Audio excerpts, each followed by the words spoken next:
Welcome to Career and Leadership Real Talk, the no-nonsense guide for ambitious managers who want to have more impact and progress their career.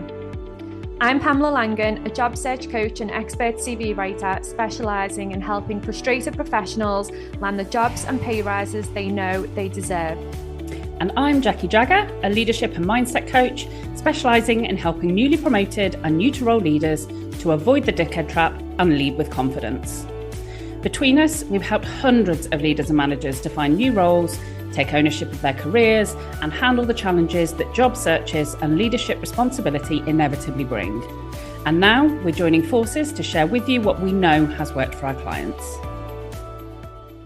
Hello, and welcome to this week's episode. Today, we are talking about why people react the way they do and what you can do about it. Now, this come about from a conversation that Jackie was having with one of her clients where she was having some issues with her boss and he totally overreacted, and they were unpacking that in one of their coaching sessions. So we thought it'd be quite useful and interesting to talk about it on the podcast, because we know this is something that comes up for lots and lots of people in lots of different ways. And Jackie's got a really cool model as well that she uses to coach people through that. So Jackie, give us an overview on the conversation that you had. So this was a good while ago, and this particular client was having a really tricky relationship with their boss, which I'm sure many of our listeners, if it's not happening now, it may have happened to you previously. So the scenario is probably not going to be a shocker. And what had happened was, in this particular instance, they had basically had flack from their boss about the fact that they had gone too far too quickly, had come up with ideas, had run with it, and their boss was basically pulling the brakes on from an initiative that they were launching.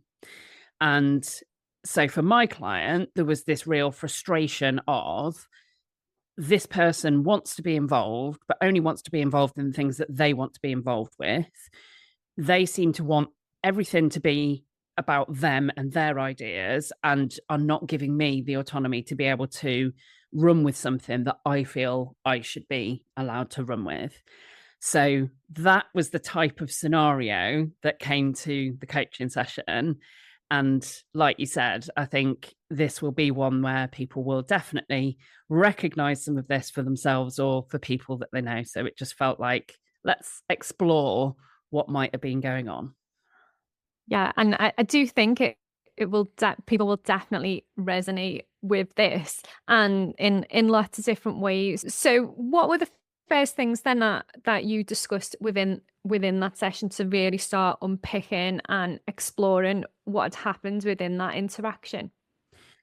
So where we started was to consider, for my client, what did they think were the reasons or the motivations for their boss feeling this need to be involved. And we explored other situations where their boss didn't feel the need to be involved and considered what was the difference between those different scenarios. And we explored what was different about this situation compared to those other situations. And it was in that exploration of considering, why does this happen? When does it happen? What's different about the situations when it does happen compared to when it doesn't? That we started to get to a point where I shared the framework that I'm going to be talking about today. Yeah, and I think that this framework, when you go through it, I think it'll help. It will become really clear how you can kind of navigate your way through that to really understand what is going on. So give us an overview then of the framework, so that everybody knows what we're talking about and can start thinking about, how that relates to them and their own interactions. So this is a model developed by a neuroscientist called Dr. David Rock. It's called the SCARF model. And it looks at 5 different aspects of things that can either prompt a what he would term a threat response from our brain or activate a reward response from our brain. And this is 5 different things. And we have individually as humans a level of need for these particular things to be met. And if they're met, then we get a dopamine hit in our brain, which is a reward. And if they're not, then they can trigger negative emotions. So the 5 elements are status, which is all about we as humans have a need to feel valued and to feel important. So status in this instance is not necessarily about role or seniority. It's much more about that sense of whether we feel that we're valued and important. Then you have certainty. So we have a need to be able to predict what's coming in order for us to feel safe. We have a degree of need for autonomy, which is all about control over our own work and how we approach it. We have a need for relatedness, which is really about kind of connection and how we feel that we relate to others in the workplace, and a need for fairness. So that's all about perceiving that decisions are reasonable. So for each of those 5 elements, like I say, if that need is met in that instance, then great, tick, dopamine hit. If that need feels like it's not met, that's when those negative emotions and feelings can come about. Yeah, that's interesting. And I think the fairness one is always the one that hits home the hardest for me. So in that conversation then that your client was having with her boss, how did you kind of run this model, and like what conclusion did you come to with this interaction? So it's often not the case that you can get to conclusions because there are 2 people involved. So you can make guesses and educated assumptions about other people's responses, but you won't necessarily always know it. But in essence, what we were doing was unpicking how this had applied to her and how she was feeling. So she was feeling frustrated that her ideas were being kiboshed, that the brakes were being put on, that she was being asked to keep her boss informed with various different things where she felt like I should be able to go ahead and do this. So what we talked about here was that for her, those examples and the way that she was experiencing those emotions was suggesting that her need for autonomy was not being met.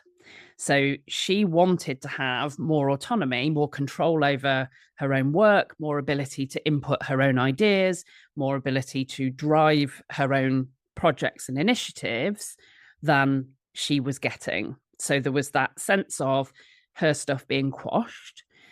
And that was then her ability to unpick that was kind of like, right, yeah, that's what's happening here. I want more autonomy than I'm getting. And it's those triggers that I'm experiencing, that frustration and that irritation, is when my autonomy is under threat. And there was a degree of certainty. So she could predict when that was coming. She could predict the types of projects and the types of things that her boss would be involved in or would put the brakes on.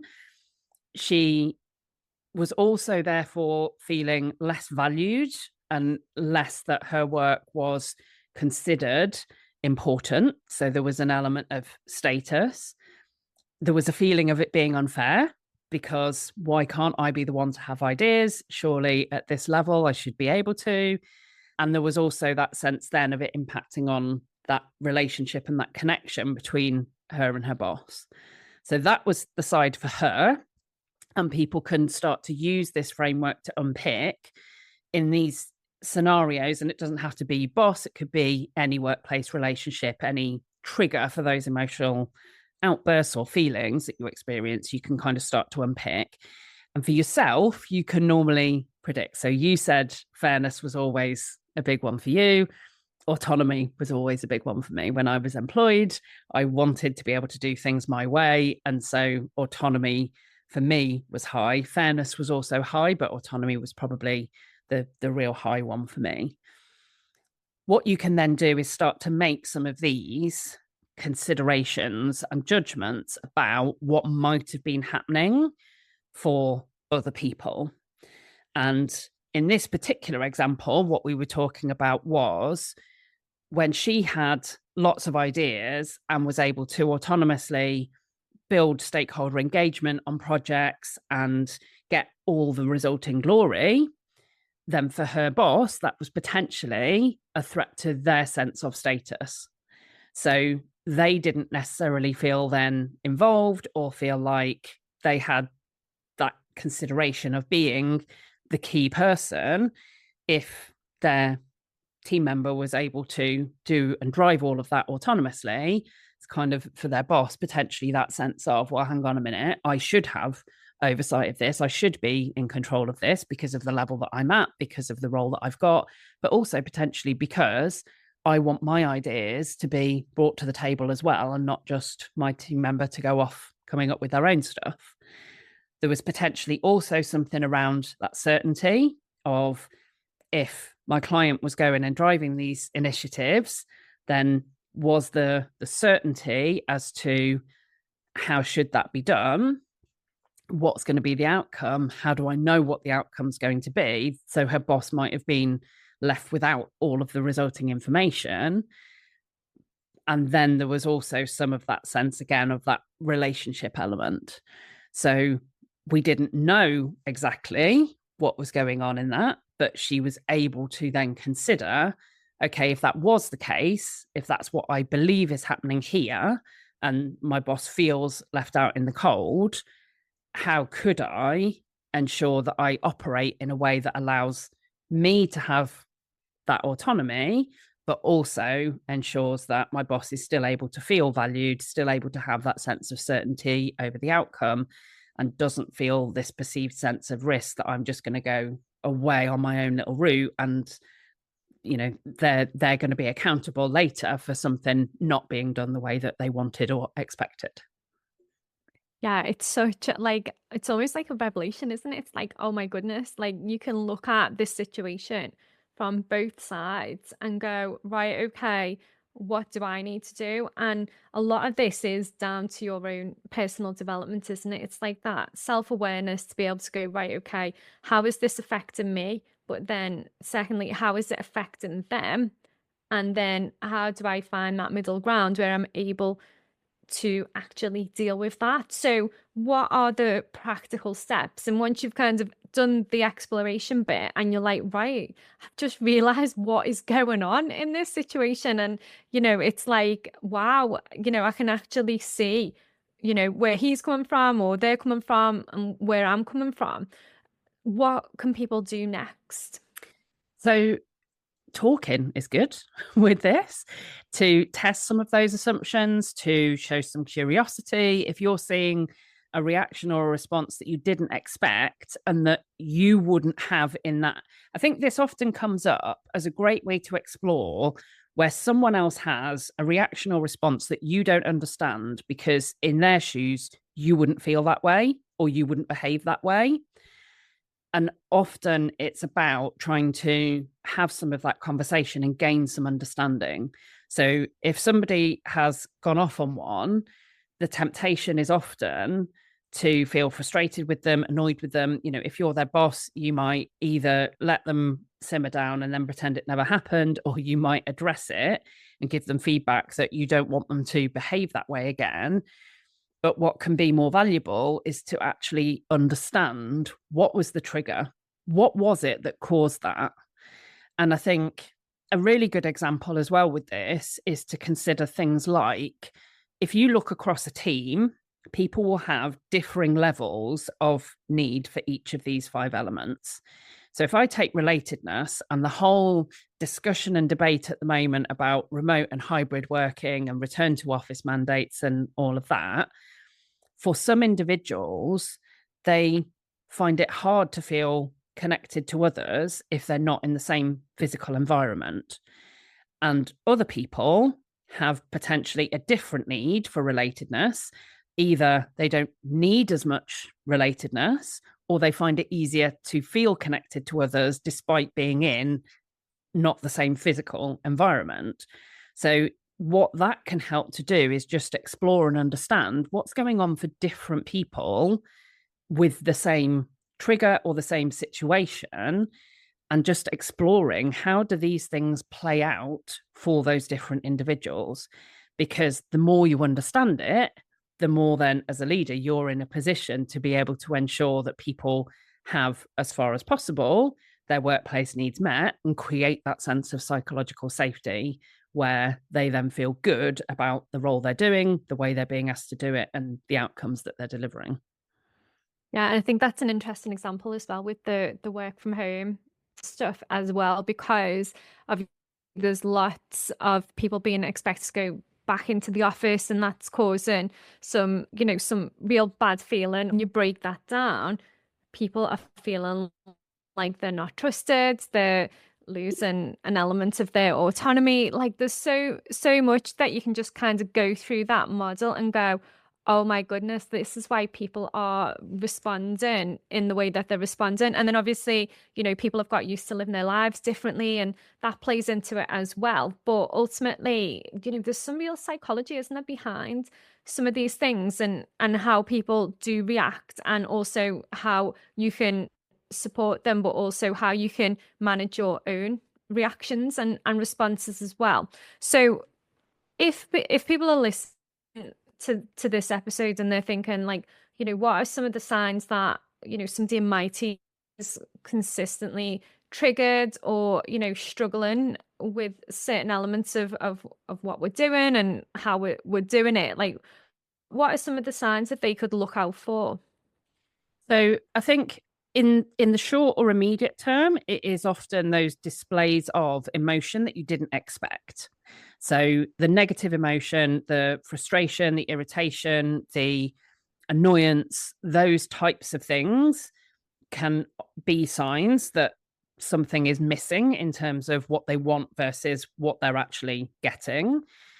Over the longer term, it can be a lot of the signs that we actually talked about in our episode last time about engagement within teams.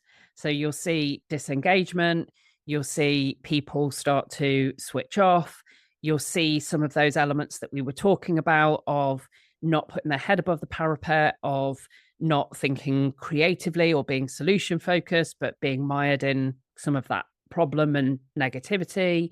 You'll see signs of stress from individuals who are consistently not having their need for these things met.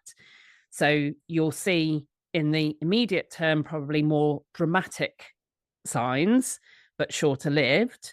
But then consistently, if their need and the balance across these 5 areas is not happening, then you'll see those signs of stress, disengagement, lack of creativity, lack of innovation.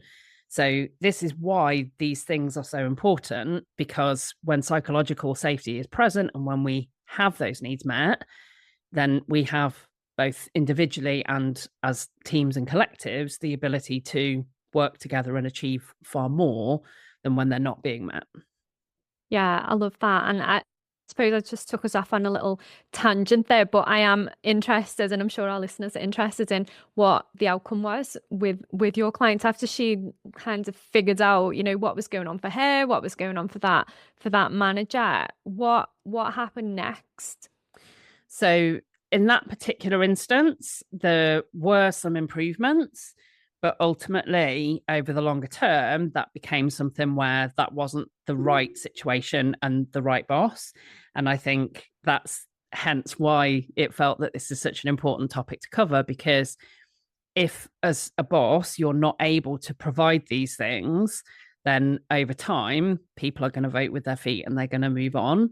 So hence why it's so important to try and find win-win solutions where you get your needs met, but also the individuals in your teams get those workplace needs met as well.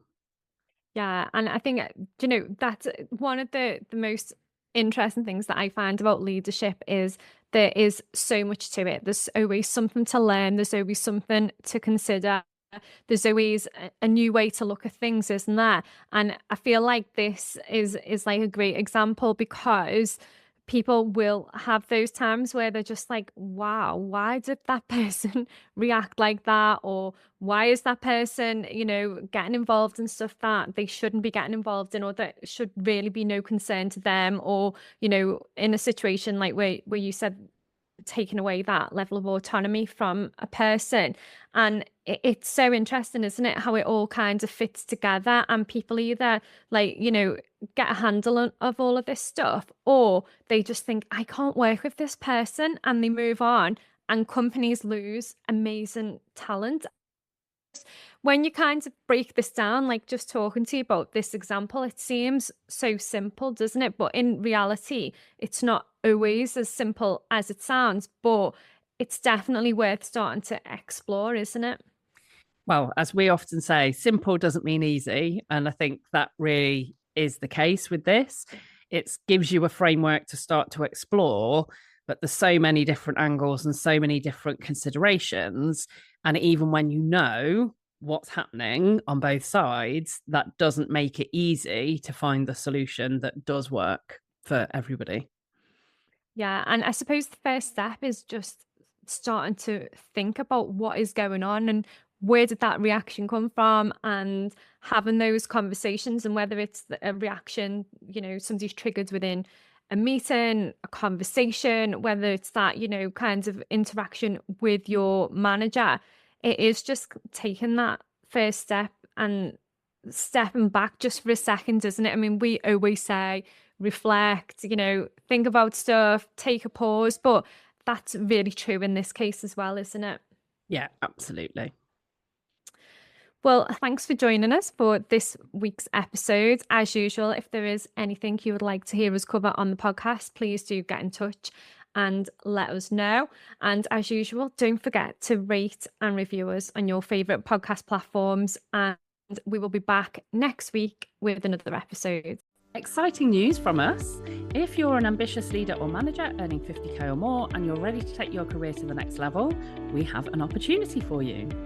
Introducing Catalyst Career Club, your secret weapon for unlocking career success. As a member, you'll get access to monthly live training sessions, exclusive job opportunities, and the ability to get personalised advice from us on your toughest career challenges. We've helped thousands of driven leaders like you secure significant pay rises, land dream roles, and thrive in their careers. And now we want to support you in achieving your most ambitious career goals too. Membership is just $6.99 per month with no contract or tie-in. And as a special bonus for being our podcast listeners, you can use the code podcast at checkout to get your first month for just £1. Head over to pamelalangan.com/Catalyst Career Club to sign up now, and we'll see you inside.